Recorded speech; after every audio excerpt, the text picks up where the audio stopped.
try to be a successful chiropractor. Mm.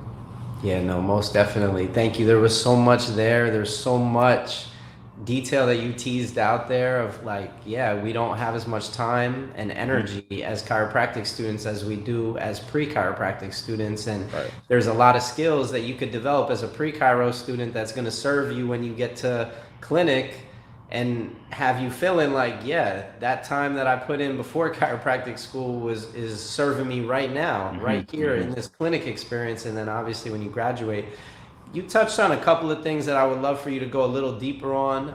Sure. One was that you had to learn how to study. If you could maybe give a little bit of reflection on a deeper layer to that of like maybe some strategies that you developed for you, Yeah. and then also people that look like you don't really have a familiarity with chiropractic, and you going out as a black doctor, the type of mentality, mindset, but also just how people can relate to you differently, just the significance that that had for you as a Yeah. student, and just like giving a little bit of insight into how beautiful that experience can be, or Hmm. not necessarily how frightening it is, but how beautiful it actually is for you to be this amazing role model for people.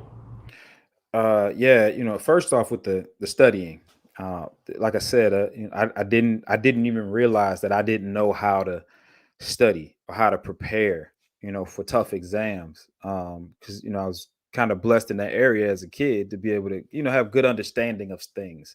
But it's not just about understanding, right? There's work that has to be done in order to pass the amount of tests and the detail that are involved in the tests that you take in chiropractic school. It's not just about your IQ. So I had to figure out what strategies work for me. The main one was studying ahead of time, well ahead of time, and spreading that work out was a concept that was foreign to me. For me, it was at max 2 days before a test. That was maximum for me my whole life. And so to go from 2 days to 2 weeks, before a test, took like I said, it took me a little while to figure that out. But once I did, it was about looking at all the work and really kind of dividing it up. So what I would literally do was if I had 50 pages to study, for example, I would say, all right, I look at the calendar, I got 10 days. So I got to get through these 50 pages in 5 days.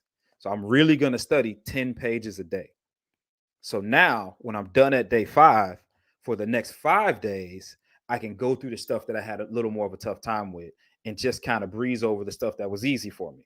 So that was my strategy for studying for tests. The things that were difficult for me, I would dedicate, most of those last couple of days to and parse out and push out the stuff that I really understood and that I really didn't have to spend a lot of time on. And for me, that felt like a good way to kind of break it down. So that's how I studied, was making sure that I gave myself enough time to really go through that. And then for those things that were difficult for me, I was a note card, index card person. So I would write the concept on the front, put the details on the back, and literally memorize those details that I felt like were important under each one of those concepts, depending on what the subject was. So that's what would happen for me in those first 5 days. Using this example, in those first 5 days, I go through those 10 pages and just be making crazy amount of notes on note cards. So I use a pack of note cards for one test. So it'd be this thick, and I would just keep it in my back pocket. I just carried it in my back pocket. So if I'm riding in the car, I flip through the note cards. If I'm in a class where it just wasn't as difficult, I'm flipping through these note cards. Just around the house, flipping through these note cards. So I'll just keep them with me, all that time. And then sometimes, like you said, we have 3 or 4 tests at a time. So I'd have 3 or 4 stacks of note cards, and I would even think through which days I was going to carry which note cards with me, and kind of flip through them on the days that when I had those note cards on those particular days.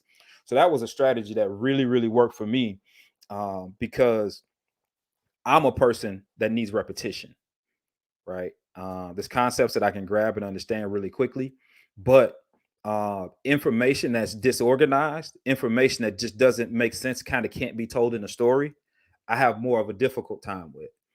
So those are the things where I need a lot of repetition. Where some people just have a great memory and they can just remember facts and things like that. That's not how my brain works. Before I decided to become a chiropractor, I wanted to be a history teacher, but it was because that's where my mind perform the best. I perform well with stories. So I love history for that reason. Now, you put me into biochem or microbiology, where if you really break it down, it's just facts, right? It's a bunch of facts. Those were the classes I had more difficult times with. So, and that's most of what chiropractic school is, unfortunately, is facts, just facts. So chiropractic school was a lot more work for me, and that's how I got through, you know, being able to study and being able to kind of master that strategy. That